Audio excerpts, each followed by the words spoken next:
नमस्कार मित्रांनो, लक्ष्मीच्या पावलांनी या मालिकेच्या आजच्या भागात आपण बघणार आहोत की अद्वैतने इंटरव्ह्यूज ठेवलेले असतात, म्हणजे आबांची नर्स सिलेक्ट करण्यासाठी.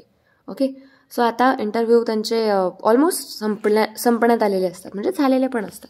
सो आता जेव्हा शेवटची जी मुलगी इंटरव्ह्यू द्यायला आलेली असते तिला पाठवल्यानंतर आता अद्वैत फाईल बघत बघत त्या रॉकेटला सांगत असतो की इंटरव्ह्यूची वेळ आता ऑलमोस्ट संपण्यात आलेली आहे. ओके, आता तितक्यात रॉकेट म्हणतो की ठीक आहे, मी त्या बाकीच्यांना बसवून ठेवतो तिथे. ओके, आलोच. आता रॉकेट बाहेर जायला निघतो आणि अद्वैत आबांकडे येतो. तितक्यात धावत पळत धापा टाकत तिकडून सुकन्या येते दारात आणि दरवाजामध्ये धापा टाकत ती म्हणते की आत येऊ का मी.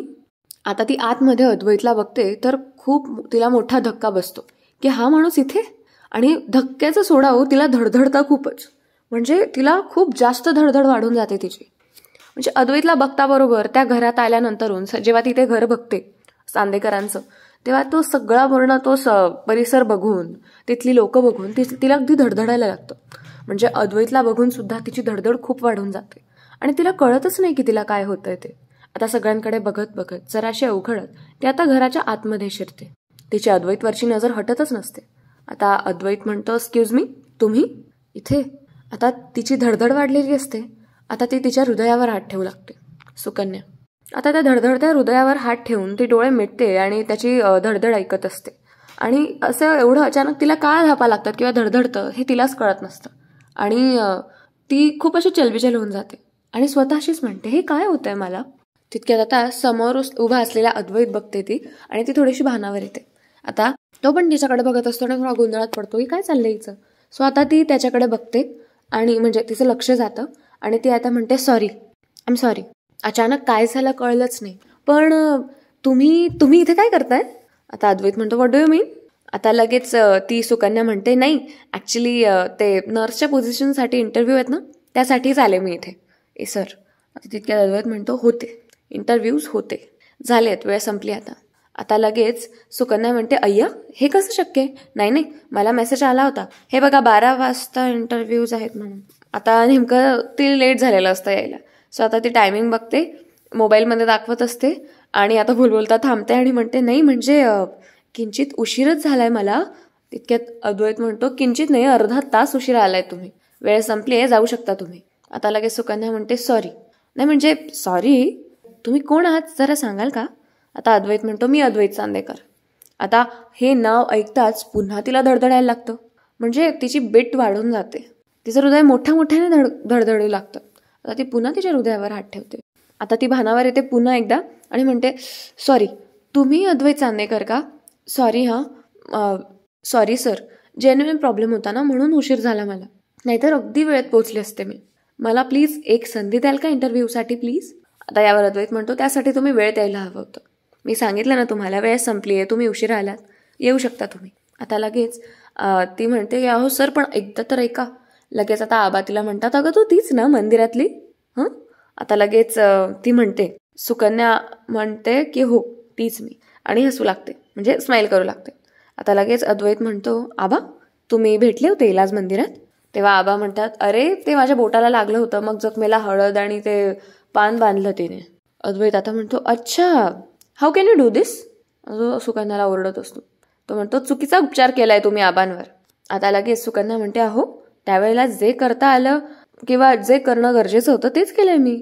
आणि म्हणजे तुम्हाला चुकीचं वाटू शकतं, तुमच्या मताचा रिस्पेक्ट करते मी, पण सर प्लीज इंटरव्ह्यूसाठी एक चान्स द्या मला प्लीज. आता लगेच अद्वैत म्हणतो, तुम्ही नर्सच्या जॉबसाठी इंटरव्ह्यू द्यायला आलाय, पण तुम्ही वेळ द्यायला हवं होतं. बेसिक गोष्ट आहे, तुम्हाला वेळ पाळता येत नाही, याचा अर्थ काय होतो. तुम्हाला कामाबद्दल सिरियसनेस नाहीये, प्रोफेशनलिझम नाहीये. सॉरी, पण आत्ता मी काही करू शकत नाही, तुम्ही जाऊ शकता. आता लगेच सुकन्या म्हणते, सर प्लीज सर, असं नका करू प्लीज, एकदा इंटरव्ह्यू तरी देऊन बघू देत मला. आता तितक्यात आबा लगेच म्हणतात, अद्वैत आपण तिला एक संधी देऊ शकतो. आबा म्हणतात, असू दे रे. आता लगेच ती आपली फाईल काढते पर्समधून आणि अद्वैतच्या समोर हजर करते आणि म्हणते, प्लीज सर. आता अद्वैत फायनली ती मोठ्या आशेने फाईल देत असते तेव्हा बघू लागतो. तो म्हणतो, ठीक आहे. आता तो फाईल ओपन करतो आणि त्या फाईलमधून ती एक चिठ्ठी पडते. आता ही चिठ्ठी कोणती असते माहिती आहे का. कलाने जेव्हा शेवटची ती श्वास घेत असते तेव्हा 3 चिठ्ठ्या लिहिल्या असतात, त्यापैकी एक चिठ्ठी असते. जी चिठ्ठी हॉस्पिटलमध्ये पडलेली असते चुकून आणि फाईलमध्ये आलेली असते.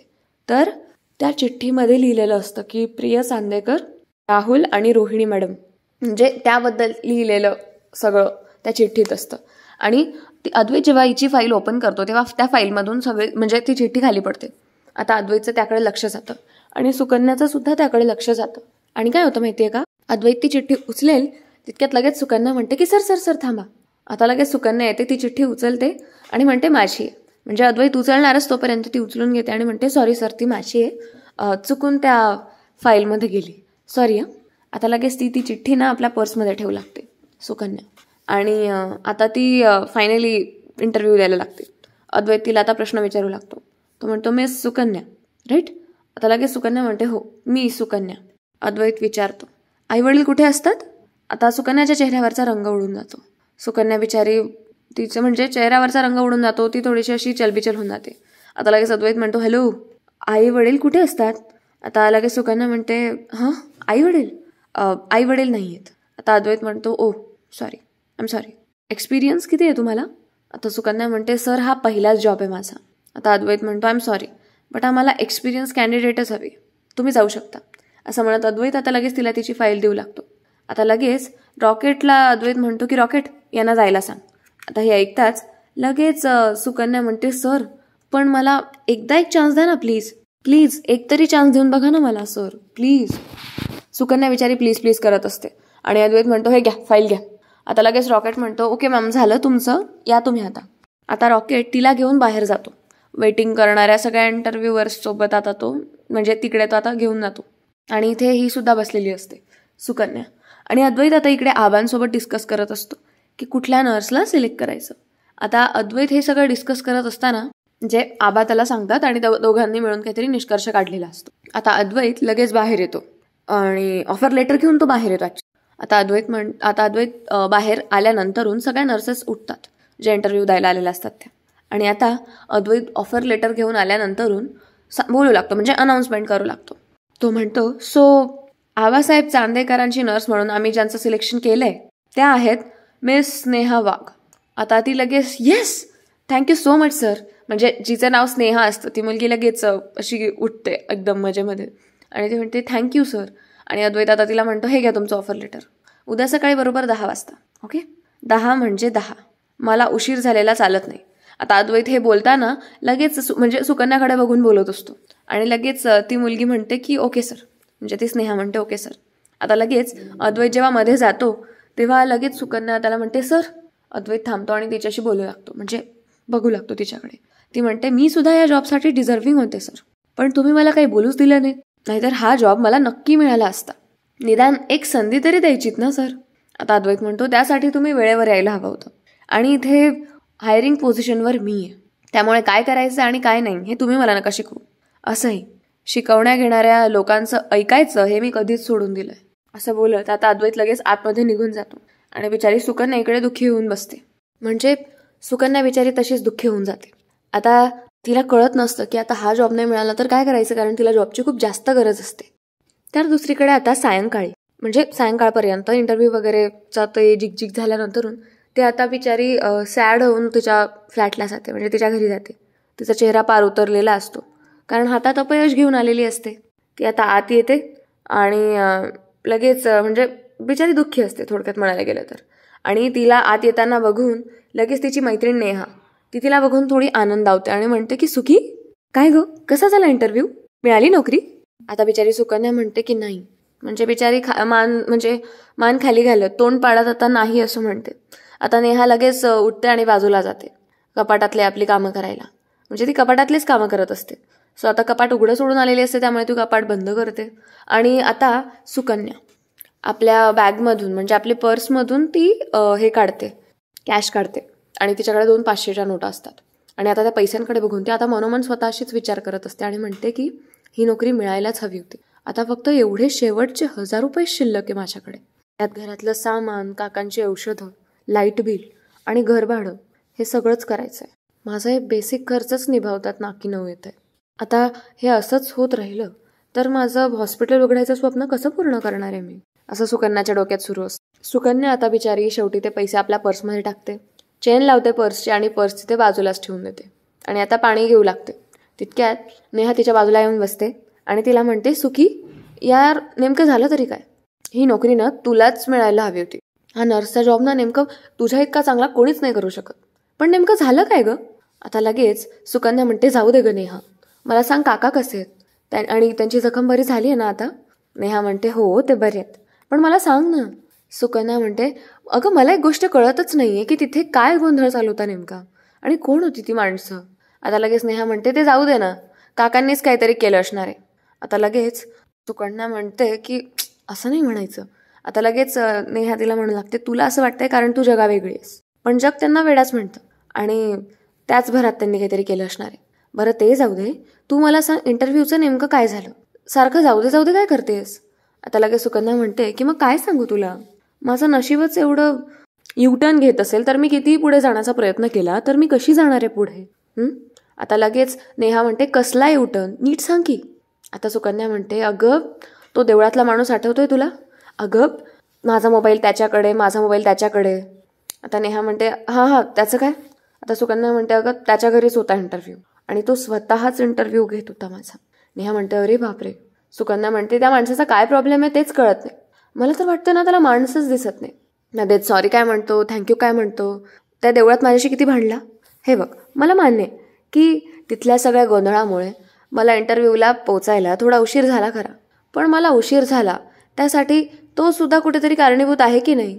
आता नेहा म्हणते, हो अगदी बरोबर. सुकन्या म्हणते, तेच तर, पण तो उशीर झालेला मला आवडत नाही. तरी त्याच्या आजोबांमुळे त्याने मला ॲटलिस्ट इंटरव्ह्यू देऊ तरी दिला. नेहा म्हणते, नशीब. आता लगेच सुकन्या म्हणू लागते, काय नशीब, रिजेक्ट झाले मी. तर नेहा म्हणते, आणि कारण काय सांगितलं? आता सुकन्या म्हणते, अहो तुमच्याकडे एक्सपिरियन्स नाही आहे त्यामुळे जॉब नाही मिळणार तुम्हाला. आता ह्या माणसाला कोण सांगणार की माणूस आयुष्यात पहिल्यांदा कधी ना कधीतरी जॉब करतोच की नाही? आता नेहा म्हणते, आता लगेच सुकन्या म्हणते, मग त्यांना संधी दिली पाहिजे की असं हडतूड करायचं? या माणसाच्या अशा स्वभावामुळे मला नोकरीच नाही मिळाली तर एक्सपिरियन्स कुठून मिळणार? आता नेहा म्हणते, तो माणूस ना वेगळाच आहे. आता सुकन्या म्हणते, खरंय. सुकन्या जागची उठते, आता बाजूला येते आणि म्हणते की अगं म्हणजे खरंच काहीतरी वेगळं आहे गं तू. सुकन्या थोडी गंभीर होऊन आता बोलत असते. ती म्हणते, म्हणजे त्याला बघितलं ना की मला सुद्धा असं काहीतरी वेगळंच होतं. आता नेहा सुद्धा जागची उठते, तिच्या मागे जाऊन उभी राहते आणि म्हणते की वेगळंच म्हणजे काय होतं? आता सुकन्या म्हणते की अगं म्हणजे तो समोर आला ना की धडधडायला लागतं आणि हार्टबीट्स पण फास्ट होतात. आता लगेच नेहा म्हणते, अगं हां ते तर जॉब मिळेल की नाही असा विचार येत असेल म्हणून होत असेल. आता सुकन्या म्हणते, अगं नाही गं, तो माझा इंटरव्ह्यू घेणार आहे हे कुठे माहिती होतं मला, तरी तो समोर आला आणि धडधडायला लागलं मला. आता लगेच नेहा म्हणते, धकधक धकधक असं? सुकन्या म्हणते की आणि देवळात जेव्हा भेटला होता ना मला पहिल्यांदा सुद्धा, तेव्हा सुद्धा असंच धडधडत होतं. लगेच नेहा परत तिचा वाळभारपणा सुरू असतो. बालिश आहे नेहा खूपच, मला नाही आवडलं हे कॅरेक्टर. खूप जास्त ओव्हर दाखवलंय, खूप जास्त बालिशपणा करते. सो पुन्हा धकधक धकधक असं करत असते. आता नेहा पुढे बोलू लागते. सुकन्या म्हणते, आणि मग त्याने माझा हात पकडला तेव्हा सुद्धा सेम तसंच झालं गं. आता नेहा पुन्हा म्हणते, धकधक धकधक. आता सुकन्या म्हणते, असं का होतंय मला कळतच नाहीये. म्हणजे नसतानाही तो जर समोर आला ना तर मी हरवून जाते, त्याच्याकडे बघतच बसते आणि हार्टबीट सुद्धा फास्ट होतात. आता लगेच नेहा तिला आपल्याकडे वळवते आणि तिचा ताप चेक करू लागते. आता सुकन्या म्हणते, काय करतेस ग? आता नेहा म्हणते, अगं नाही नाही नाही नाही नाही नाही. आता लगेच सुकन्या म्हणते, काय ग काय झालं? आता लगेच नेहा म्हणते, अरे ओ पगली, तुझे तो प्यार हुआ रे. आता सुकन्या म्हणते, काय बोलतेस तू? आता नेहा म्हणते, अगं सुकी, तू प्रेमात पडली आहेस. लव ॲट फर्स्ट साईट. ये सुकीला प्रेम झालं असं म्हणते. आता सगळीकडे नाचायला लागते नेहा. आणि सुकन्या म्हणते, अगं गप्पा बस. काही? नेहा म्हणते, पण प्रेमात पडून पडून तो त्याच्या प्रेमात पडलीस? आता सुकन्याकडे या प्रश्नाचं उत्तरच नसतं. आणि इकडे अद्वैत त्याच्या बेडरूममध्ये बसलेला असतो लॅपटॉप घेऊन. तो लॅपटॉपवर काम करत असतो आणि आता त्याला बसायला थोडासा प्रॉब्लेम होत असतो. त्याची पाठ दुखत असते त्याची. आणि तो फायनली म्हणजे असा स्ट्रेट बसतो, पण मग त्याच्याकडनं काही बसवत नसतं म्हणून तो पुन्हा टेकून घेतो आणि आपलं काम करू लागतो. तितक्यात आता त्याचा फोन वाजतो. त्याला कोणाचा तरी फोन आलेला असतो. आता तो फोन आलेला बघून तो लॅपटॉप बाजूला ठेवतो आपल्या हातातलं आणि तो वाजणारा फोन आता तो उचलतो आणि बोलू लागतो, हॅलो. आता लगेच तिकडनं संगीता बोलत असते. ती म्हणते हॅलो जावई बापू. आता हे असं ऐकताच अद्वैत म्हणतो आई.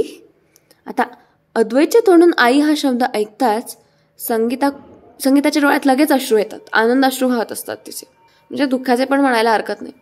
आता ती जागेच बसून घेते आई हा शब्द ऐकताच. अद्वैत म्हणतो हॅलो काय हो, काय झालं, बोला ना काय झालं.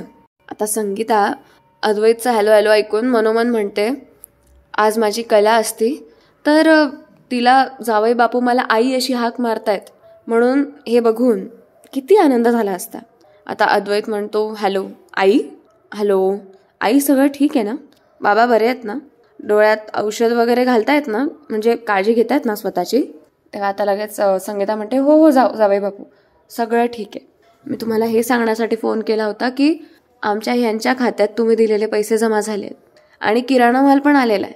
बरं जावई बापू एवढं कशासाठी करताय हो आमच्यासाठी, म्हणजे आता तर आपल्यामध्ये माझी कला पण नाही आहे. बिचारी संगीता रडत रडत बोलत असते आता हे सगळं. आता अद्वैत म्हणतो आई माणूस गेल्यावर त्याची नाती तर संपत नाहीत ना, आणि कलासाठी तिची फॅमिली हेच तिचं सर्वस्व होतं. ती नाही आहे पण मी आहे ना, आता मी तर आहे ना, आणि हक्काने आई म्हणतोय ना मी तुम्हाला, मग मलाही माझं कर्तव्य पार पाडू दे की. कसलीही काळजी करू नका, काहीही लागलं तुम्हाला की लगेच मला कळवा, आहे मी. आता असं म्हणत संगीता फोन खाली करते आणि खूप रडू लागते बिचारी. आता अद्वैत सुद्धा इकडून फोन ठेवून देतो आणि आपलं काम करायला घेतो. त्याचंही आता कामात लक्ष लागत नसतं, खूप अस्वस्थ होऊन गेलेला असतो तो, आणि त्याच्या डोळ्यातून आता अश्रू वाहत असतात कलाच्या आठवणीत. म्हणजे थोडक्यात तो अजूनही मूव्ह ऑन झालेला नाहीये. ऑब्व्हियसली यार, आपल्या जवळचा कुठला व्यक्ती गेला तर आपण नाही एवढं इझिली मूव्ह ऑन होऊ शकत. तसंच काहीसं अद्वैतचं झालेलं आहे. तर दुसरीकडे आता सुकन्या नेहाला सांगत असते काहीही काय बडबडतेस ग तू, अशा घड्याळाच्या काट्यांवरच, म्हणजे घड्याळाच्या काट्यांवर चालणाऱ्या आणि असं काट्यांप्रमाणे टोचून बोलणाऱ्या व्यक्तीच्या प्रेमात मी पडणार आहे का, चल. आता लगेच नेहा म्हणते अगं असं का. सुकन्या म्हणते अगं कारण प्रेमात पडायला असं काहीतरी कारण असायला हवं ना, आणि एखादा माणूस माझ्याशी इतका विचित्र वागला, भांडला आणि ज्याने मला नोकरी सुद्धा दिली नाही, अशा माणसाच्या प्रेमात का पडेल मी, छे. आता लगेच नेहा बाजूला जाते आणि म्हणते क्या पता, प्यार तो अंधा होता है ना मेरी जान, आणि काय माहिती जुळलं असेल तुमचं हार्ट टू हार्ट कनेक्शन. आता सुकन्या म्हणते चल ग, म्हणे हार्ट टू हार्ट कनेक्शन, माझं एवढं प्रेशियस हार्ट आहे, त्याला काय कळणार आहे माझ्या हृदयाची किंमत. आता नेहा म्हणते सुकन्या म्हणते असं वगैरे करायची काही गरज नाहीये, प्रेमा वगैरे पासून मी 4 हात लांबच राहते, चांगलंच माहितीये तुला. नेहा म्हणते अगं हो ग हो, त्यावेळेस तू म्हणायचीस नेहा जर मी कोणाच्या प्रेमात पडले तर मला ते अर्ध्यावर सोडून जावं लागेल, कारण मला माहितीये माझं आयुष्य खूप छोटूस आहे, मग उगाच माझ्यामुळे मी दुसऱ्याच्या मनाशी का खेळू, असं म्हणत ते आता हसू लागते आणि सुकन्या तिला मारते गप्प बस. आता नेहा म्हणते अगं पण आता गोष्टी बदलल्या आहेत सुकी, ती तिला हसत हसत चिडवत असते. तुला एक हृदय मिळालंय, म्हणजे तुला 2 गोष्टी मिळालेल्या आहेत, एक म्हणजे दीर्घायुष्य आणि दुसरं म्हणजे प्रेम करायची शक्ती. म्हणून ना तू आता हे हृदयाचं म्हणणं ऐकायचा प्रयत्न कर, कदाचित देवी तुला काहीतरी सांगत असेल, और दिल है तो प्यार तो बनता ही है ना मेरी जान, असं ती म्हणत असते आणि हसत असते. तर दुसरीकडे आता अद्वैत सरोजच्या खोलीत येतो. सरोज आता पुस्तक वाचता वाचता तिच्या विचारांमध्ये हरवलेली असते आणि एकटक नजर लावून एका ठिकाणीच बघत असते. अद्वैत तिथे तिच्याकडे येतो आणि तिला असं बघून थोडासा असा पेचात पडतो की काय झालं मम्मीला, आईला. आता तो ते पुस्तक घेतो सरोजच्या हातातून आणि म्हणतो आता आई झोप तू. आता सरोज आपला चष्मा आणि पुस्तक त्याला देऊन देते आणि झोपायला घेते, ती पडून घेते. आणि आता अद्वैत तिच्या रूममधला लाईट बंद करतो आणि जाऊ लागतो. जाण्यापूर्वी तो एकदा सरोजकडे बघतो आणि दरवाजा लावून घेतो. दुसरीकडे आता आबांच्या खोलीमध्ये अद्वैत येतो. आबा जागीच असतात. आता आबांच्या खोलीत आल्यानंतर तो अद्वैत म्हणतो आबा गोळ्या घ्यायच्या आहेत बरं का. आता आबा झोपलेले असतात, म्हणजे डोळे लावून नाही पडून असतात, पण त्यांचे डोळे उघडे असतात. आता अद्वैत त्यांना सांगतो की उठा गोळ्या घ्यायच्या आहेत. आता अद्वैत आपल्या हाताने आबांना गोळ्या औषधं देतो, त्यांना पाणी वगैरे देतो आणि आबांना आता तो झोपवतो. आबा झोपतात आणि आबांनी डोळे मिटले की लगेच आता तो त्यांच्या रूममधून बाहेर येऊ लागतो. आता अद्वैत बाहेर आल्यानंतरून त्याला रॉकेट तिथे खाली दिसतो आणि रॉकेटला आता अद्वैत विचारतो जेवलास का रे. आता रॉकेट म्हणतो हो हो जेवलो. आता अद्वैत लगेच जाऊ लागतो. तितकेत रॉकेट म्हणतो साहेब किती काळजी करता हो तुम्ही सगळ्यांची. जगाला वाटतं अद्वैत सर म्हणजे काटेरी आहेत, फणसासारखे, पण आतमध्ये सुद्धा गऱ्यासारखं फार गोड आहेत. अद्वैत म्हणतो, रॉकेट, जसं गला गेली ना तशी गोष्ट लक्षात आली आहे माझ्या, की आयुष्य फार क्षणभंगूर आहे.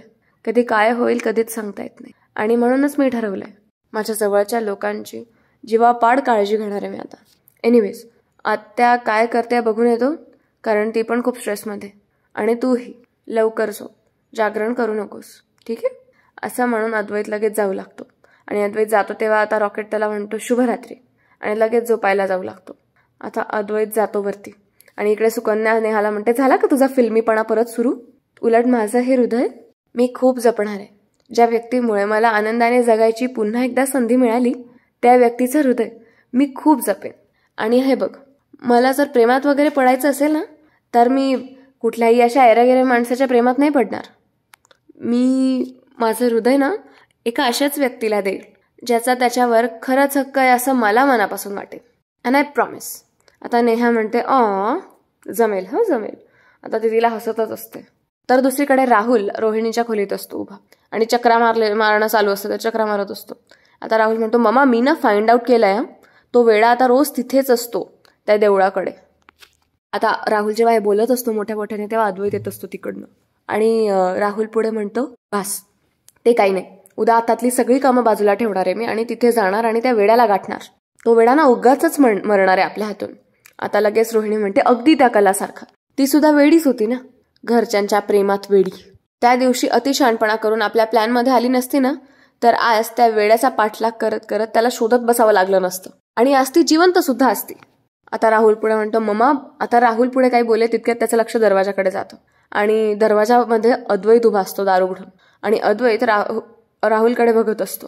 राहुल आता घाबरतो, कारण अद्वैतने ऐकलं की काय हा खूप मोठा प्रश्न आहे बरं का आता इथे. राहुल म्हणतो, दादा. आता अद्वैत खूप असा गंभीरपणे बघत असतो राहुलकडे. पुढील भागात आपल्याला बघायला मिळणार आहे की अद्वैत आता म्हणजे त्याच्या घराच्या बाहेर आहे, उभा आहे. आणि ही जी सुकन्या आहे ना, ती त्याच्या घरासमोर आहे. म्हणजे हो, ती त्याच्या घरी जाऊन पोहोचलेली आहे आपल्या चांदेकर मॅन्शनमध्ये. आणि तो तिला म्हणतो की, ओ मॅडम, ड्युटी आतमध्ये आहे तुमची. आता तेव्हा पावलं उचला आणि पटकन या. आता सुकन्या आत जाऊ लागते आणि लगेच तुळशी वृंदावन तिला दिसतात. ती येण्यापूर्वी तुळशी वृंदावनला नमस्कार करते आणि तिला तिथे एक मंगळसूत्र दिसतं. हे तेच मंगळसूत्र असतं जे अद्वैतने कला जाता बरोबर तुळशी वृंदावनामध्ये टाकून दिलेलं असतं, कलाचं मंगळसूत्र. सो आता ते मंगळसूत्र ते आपल्या हातात घेते आणि चांदेकर मॅन्शनच्या आतमध्ये शिरते. ती आतमध्ये येत असताना पुन्हा तिची धडधड वाढलेली असते आणि आल्यानंतर अद्वैत तिकडे घरच्यांकडे तोंड करून उभा असतो, तिच्याकडे पाठ असते. सो आता ती आल्यानंतरून लगेच म्हणते की, तुळशीचं मंगळसूत्र सापडलं. या घरच्या लक्ष्मीचंच असेल ना, तुळशीजवळ सापडलं मला. आता तिच्या हातात ते बघून घरातले सगळे आश्चर्यचकित होतात आणि ती आता ते मंगळसूत्र अद्वैतला दाखवत असते आणि अद्वैत ते निरखून बघत असतो. ते बघताना अद्वैतचे डोळे खूप पाणावलेले असतात. आता तिला काय माहित बिचारीला काय, आता अद्वैत बहुतेक तिच्यावर चिडतो की काय माहिती. ठीक आहे ना, एवढं चिडण्यासारखं काहीच नाहीये. आता काय होतं पुढच्या भागात ते आपल्याला कळेलच. बोलणं ऐकलं असेल का तुम्हाला, काय वाटतं? आणि ऐकलं असेल तर काय काय होऊ शकतं कमेंट्समध्ये आवर्जून सांगा. मित्रांनो, अशाच आपल्या रेग्युलर आणि डेली एपिसोड्ससाठी आपल्या चॅनलला सबस्क्राईब करा आणि त्याचबरोबरीने व्हिडिओला लाईक करा. आजचा व्हिडिओ तुम्हाला कसा वाटला हे कमेंट्समध्ये सांगायला विसरू नका. आता नेहमीप्रमाणे वळूया आपल्या कमेंट सेक्शनकडे. बघूया कालच्या व्हिडिओला काय काय रिस्पॉन्स आला आणि काय काय प्रेक्षकांनी प्रतिसाद दिलाय ते. तर सगळ्यात पहिली कमेंट आहे अंजली खरात यांची आणि आहेत सुप्रिया सात्विक. आता त्यांची खूप दिवसानंतरून कमेंट दिसते मला. ओके. त्यानंतर आहेत रिया गावकर. त्या म्हणतात, ताई गुड मॉर्निंग, तुम्ही खूप छान समजून सांगता. आजचा रिव्ह्यू छान होता पण कला हवी होती. हां खरं आहे, आता कलाची उणीव तर भासणारच ना सगळ्यांना. भाग्यश्री पाटील आहे, त्या पण तेच म्हणतात, तुम्ही खूप छान सांगता, सिरियल न बघताच कळते. Thank you so much. त्यानंतर आहेत Usha Pawar, good morning. Okay. Lakshmi Naik आणि त्यांनी केल्या 2 कमेंट्स. त्यानंतर आहे धनश्री माने. त्यानंतर उमा गुडूप. त्या म्हणतात की ताई तुम्ही किती वेळा तीच गोष्ट सांगता पण तुम्ही खूप छान सांगता. ओके. फुल एपिसोड कधी दाखवणार आहात? हो, हा तर आपला फुल एपिसोडच असतो ना. त्यानंतर आहेत सुनंदा केमडेकर, राणी देशमुख, नीता सकट. ओके. संगीता आहेर, सुशीला मस्के आहेत, सरोज जुन्नरकर. त्यानंतर आहेत श्रुतिका कांबळे, नितीन लंगडे. ओके, नितीन लंगडे. ओके, त्यांनी 2 कमेंट्स केले आहेत. त्यानंतर आहेत आनंद केसवानी. ते म्हणतात, लगता है 6 महीनों तक राहुल रोहिणी ने कोई कारस्थान नहीं किया है, त्यांनी विशेष नाराजी व्यक्त केली आहे. त्या म्हणाने कलावर कलाला का मारलं, तुम्हाला रोहिणी सांगायचं होतं का, चुकून कला मारली गेली आहे का, असं त्यांचं म्हणणं आहे. त्यानंतर आहेत शुभांगी बडेकर. त्यानंतरून त्यांचं म्हणणं, त्यांना मी काल विचारलं होतं ना, काय म्हणजे सगळ्यांनाच विचारलं होतं की तुम्हाला काय वाटतं सुकन्याला अपॉइंट करेल का, पण नाही, सुकन्याला अनफॉर्च्युनेटली अद्वैत अपॉइंट करत नाही, बट पुढील भागात कदाचित अपॉइंट केलेलं दिसणार आहे आपल्याला. त्यानंतर आहेत वैभव कुष्टे आणि ते विचारत आहेत सुकन्या आणि अद्वैतची जोडी शोभेल का. आता ते आपल्या बघण्याच्या दृष्टिकोनात डिपेंड करतं, त्याच्यावर डिपेंड करतं, त्यांची केमिस्ट्री काय आहे ते डिपेंड करतं. जर त्या दोघांची केमिस्ट्री चांगली असली तर डेफिनेटली प्रेक्षकांना बघायला आवडेलच. त्यानंतर मी तुम्हाला आय थिंक विचारलेलं पण असेल कालच्या भागात तुम्हाला सगळ्यात जास्त काय आवडलं, तर आनंद केसवानी म्हणतात की best scene of the episode was Advait searching his mobile but indirectly doing parikrama along with Sukanya. कालच्या एपिसोडमध्ये आपण बघितलं की अद्वैत त्याच्या फोनचं लोकेशन ट्रॅक करत असतो आपल्या वॉचने आणि सुकन्या प्रदक्षिणा मारत असते, परिक्रमा मारत असते देवी आईच्या मंदिराला. सो मंदिराला परिक्रमा मारताना नकळतपणे अद्वैत त्याच्या फोनच्या शोधात असताना, वॉचमध्ये लक्ष असताना नकळतपणे सुकन्याच्या बरोबरीने त्याची परिक्रमा होते. सो आनंद केसवानी म्हणतात की त्यांना तो सीन जास्त आवडला. हा एक्झॅक्टली मला पण तोच आवडला. त्यानंतर आहेत तनुजा आहेर आणि तनुजा आहेर म्हणतात, म्हणजे त्या कलाला म्हणतात की कला सिरियलमधून तुझ्या डोळ्यांचं कारण सांगून एक्झिट झाली असती तरी तुझ्याशिवाय सिरियल अर्धवट वाटते. तू रेस्ट घेऊन ट्रीटमेंट घेऊन परत येऊ शकली असती, पण तुझा मृत्यू दाखवून तुझा मृत्यू घडल्यापासून बॅड वाटते. चुकीचं वाटतं. त्यानंतर आहेत मोहन मिंदे. कल्पना मोहलकर, ताई तुम्ही खूप छान बोलता, ओ माय गॉड थँक्यू, तुमची कमेंट खूप छान असते असं मला पण सांगायला आवडेल. त्यानंतर आहे सुनीता नायर, त्या म्हणतात सुकन्या चांदेकरची मोठी बहीण वाटते. त्यानंतर आहे योगी अडेलकर, सोहम चव्हाण. त्यानंतर प्रियांका केसरकर आणि आरती खाटवकर. माझ्या कलाला मारून मजाने. सुजाता ताम्हणकर.